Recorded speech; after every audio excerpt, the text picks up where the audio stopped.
ಎಲ್ಲರಿಗೂ ನಮಸ್ಕಾರ. Welcome to Malenadu Saviruchi. Tomato ಬಾತ್ನ ಸುಮಾರು ರೀತಿಯಲ್ಲಿ ಮಾಡ್ತೀವಿ. ಅದರಲ್ಲಿ ಈ ರೀತಿನೂ ಕೂಡ ಒಂದ್ಸರಿ ಟ್ರೈ ಮಾಡಿ. ತುಂಬಾ ರುಚಿಯಾಗಿರುತ್ತೆ, ಹಾಗೆ ಸಿಂಪಲ್ ಆಗಿ ಕೂಡ ಮಾಡ್ಕೋಬೋದು. ಟೊಮೆಟೊ ಬಾತ್ ಮಾಡ್ಕೊಳ್ಳೋದಕ್ಕೆ ಮೊದಲನೇದಾಗಿ ಒಂದು ತವಾನ ಬಿಸಿಯಾಗೋದಕ್ಕೆ ಇಟ್ಟು ಅದಕ್ಕೆ 1 ಸ್ಪೂನ್ ಆಗುವಷ್ಟು ಎಣ್ಣೆನ ಹಾಕ್ಕೊಳ್ತಾ ಇದ್ದೀನಿ.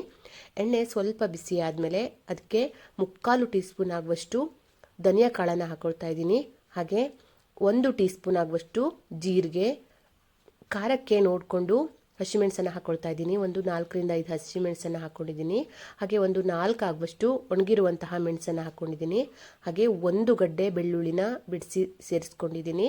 ಹಾಗೆ ಒಂದು ಸಣ್ಣ ತುಂಡಾಗುವಷ್ಟು ಶುಂಠಿನ ತಗೊಂಡಿದ್ದೀನಿ. ಇವಿಷ್ಟನ್ನು ಈಗ ಚೆನ್ನಾಗಿ ಫ್ರೈ ಮಾಡ್ಕೋಬೇಕು.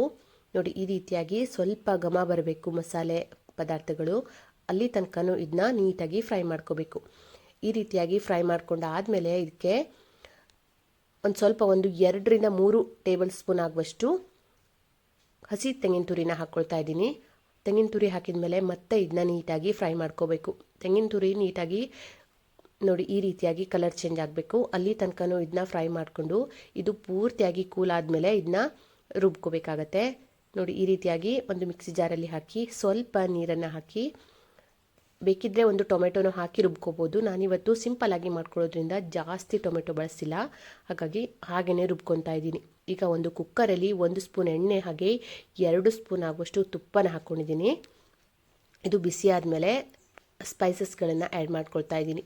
ಚಕ್ಕೆ, ಲವಂಗ, ಚಕ್ರ ಮೊಗ್ಗು, ಹಾಗೆ 1 ಪಲಾವ್ ಎಲೆ, ಹಾಗೆ 1 ಟೀ ಸ್ಪೂನ್ ಆಗುವಷ್ಟು ಸೋಂಪನ್ನು ಹಾಕ್ಕೊಂಡಿದ್ದೀನಿ. ಸೋಂಪು ಕಾಳು ಹಾಕೋದ್ರಿಂದ ತುಂಬಾ ಚೆನ್ನಾಗಿ ಫ್ಲೇವರ್ ಬರುತ್ತೆ ಟೊಮೆಟೊ ಬಾತಿಗೆ. ಹಾಗಾಗಿ ಸೋಂಪು ಹಾಕಿ ಅದು ಸ್ವಲ್ಪ ಬಿಸಿ ಆದಮೇಲೆ ಕಟ್ ಮಾಡಿ ಇಟ್ಕೊಂಡಿರುವಂತಹ 2 ಈರುಳ್ಳಿನ ಸೇರಿಸ್ಕೊಂಡಿದ್ದೀನಿ. ಈರುಳ್ಳಿನ ಚೆನ್ನಾಗಿ ಫ್ರೈ ಮಾಡ್ಕೋಬೇಕು. ಅದು ಸ್ವಲ್ಪ ಫ್ರೈ ಆದಮೇಲೆ ಅದಕ್ಕೆ 1 ಕಪ್ ಆಗುವಷ್ಟು ಹಸಿ ಬಟಾಣಿನ ಸೇರಿಸ್ಕೊಂಡಿದ್ದೀನಿ. ಬಟಾಣಿನ ನೆನೆಸಿಟ್ಕೊಂಡು ಬೇಕಾದರೂ ಸೇರಿಸ್ಕೋಬೋದು, ಹಾಗೆ ಹಸಿ ಬಟಾಣಿನೂ ಕೂಡ ಸೇರಿಸ್ಕೋಬೋದು.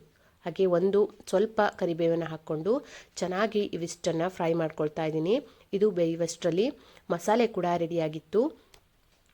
ಈಗ ಫ್ರೈ ಆಗಿರುವಂತಹ ಮಸಾಲೆಗೆ 2 ಹುಳಿ ಟೊಮೆಟೊನ ಹಾಕ್ಕೊಳ್ತಾ ಇದ್ದೀನಿ. ದೊಡ್ಡದಾಗಿರುವಂತಹ 2 ಟೊಮೆಟೊನ ತೊಗೊಂಡಿದ್ದೀನಿ, ಅದನ್ನು ಹಾಕ್ಕೊಳ್ತಾ ಇದ್ದೀನಿ. ಹಾಗೆ ಟೊಮೆಟೊ ಸ್ವಲ್ಪ ಮೆತ್ತಗಾಗೋ ತನಕನೂ ಬೇಯಿಸ್ಕೋಬೇಕು. ಟೊಮೆಟೊ ಸ್ವಲ್ಪ ಮೆತ್ತಗಾದ್ಮೇಲೆ ಟೊಮೆಟೊ ಎಲ್ಲ ಸ್ವಲ್ಪ ಮೆತ್ತಗಾದ್ಮೇಲೆ ಕೊತ್ತಂಬರಿ ಸೊಪ್ಪನ್ನು ಹಾಕ್ಕೊಳ್ತಾ ಇದ್ದೀನಿ. ಕೊತ್ತಂಬರಿ ಸೊಪ್ಪೆಲ್ಲ ಹಾಕಿದ ಮೇಲೆ ಮತ್ತೆ ಒಂದ್ಸರಿ ಚೆನ್ನಾಗಿ ಮಿಕ್ಸ್ ಮಾಡಿಕೊಂಡು ಇದು ಸ್ವಲ್ಪ ಬೆಂದ ಮೇಲೆ ಇದಕ್ಕೆ ರುಬ್ಬಿಟ್ಕೊಂಡಿರುವಂತಹ ಮಸಾಲೆನ ಹಾಕ್ಕೊಳ್ತಾ ಇದ್ದೀನಿ. ಮಸಾಲೆ ಈಗ ಸ್ವಲ್ಪ ಘಮ ಬರೋ ತನಕನೂ ಹುರ್ಕೋಬೇಕು. ಈ ರೀತಿಯಾಗಿ ನೋಡಿ, ಹೀಗೆ ಸ್ವಲ್ಪ ಎಣ್ಣೆ ಬಿಟ್ಕೊಳ್ಳುತ್ತೆ, ಅಲ್ಲಿ ತನಕನೂ ಇದನ್ನ ನೀಟಾಗಿ ಹುರ್ಕೊಳ್ತಾ ಇದ್ದೀನಿ. ಈ ರೀತಿಯಾಗಿ ಹುರ್ಕೊಂಡ್ರೆ ತುಂಬಾ ಚೆನ್ನಾಗಿ ಫ್ಲೇವರ್ ಚೆನ್ನಾಗಿ ಬರುತ್ತೆ. ಇದಕ್ಕೆ ಈಗ ನಾವು ಅಕ್ಕಿ ಎಷ್ಟು ತೊಗೊಂಡಿದ್ವಲ್ಲ ಅದರ ಡಬಲ್ ಅಷ್ಟಂತೆ ನೀರನ್ನು ಹಾಕ್ಕೊಳ್ಬೇಕು. ಅಂದರೆ 1 ಲೋಟಕ್ಕೆ 2 ಲೋಟ ನೀರನ್ನು ಹಾಕ್ಕೊಳ್ತಾ ಇದ್ದೀನಿ. ನಾನು 1 ಲೋಟ ಆಗುವಷ್ಟು ಅಕ್ಕಿನ ತೊಗೊಂಡಿದ್ದೀನಿ, ಹಾಗಾಗಿ 2 ಲೋಟ ನೀರನ್ನು ಹಾಕಿ ಇದಕ್ಕೆ ಈಗ ರುಚಿಗೆ ತಕ್ಕಷ್ಟು ಉಪ್ಪನ್ನು ಹಾಕ್ಕೊಳ್ತಾ ಇದ್ದೀನಿ. ಉಪ್ಪೆಲ್ಲ ಹಾಕಿದ ಮೇಲೆ ಸ್ವಲ್ಪ ನೀರು ಕುದಿಯೋದಕ್ಕೆ ಬಿಡ್ತಾ ಇದ್ದೀನಿ.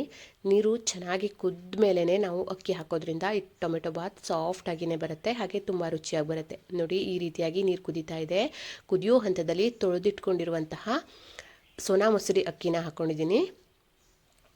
ಈಗ ನಾನು 4 ಜನಕ್ಕೋಸ್ಕರ ಮಾಡ್ಕೊಳ್ತಾ ಇದ್ದೀನಿ, ಹಾಗಾಗಿ ಇವಿಷ್ಟನ್ನು ಹಾಕಿ ನೀರು ಕುದೀತಾ ಇದೆ ಅನ್ಬೇಕಾದ್ರೆ ಕುಕ್ಕರ್ ಲಿಡ್ನ ಕ್ಲೋಸ್ ಮಾಡಿ 2 ವಿಸಿಲ್ ಹಾಕಿಸ್ಕೊಂಡ್ರೆ ತುಂಬಾ ರುಚಿಯಾಗಿರುವಂತಹ ಟೊಮೆಟೊ ಬಾತ್ ರೆಡಿ ಆಗುತ್ತೆ. ಟೊಮೆಟೊ ಬಾತ್ನ ಸುಮಾರು ರೀತಿಯಲ್ಲಿ ಮಾಡ್ಕೊತೀವಿ, ಅದರಲ್ಲಿ ಇದು ಕೂಡ ಒಂದು. ಈ ಥರ ಮಾಡ್ಕೊಂಡ್ರೆ ಸಿಂಪಲ್ ಆಗಿ ಪಟ್ ಅಂತ ಮಾಡ್ಕೊಂಡು ಬಿಡ್ಬೋದು.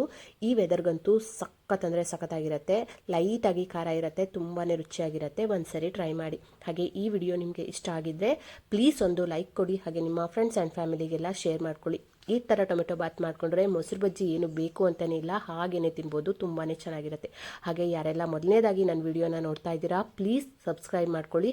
ಹಾಗೆ ಪಕ್ಕದಲ್ಲೇ ಇರುವಂತಹ ಬೆಲ್ ಐಕಾನ್ನ ಕ್ಲಿಕ್ ಮಾಡಿ, ನಾನು ಹಾಕುವಂತಹ ಪ್ರತಿಯೊಂದು ವಿಡಿಯೋದು ನೋಟಿಫಿಕೇಶನ್ ನಿಮಗೆ ಬರುತ್ತೆ.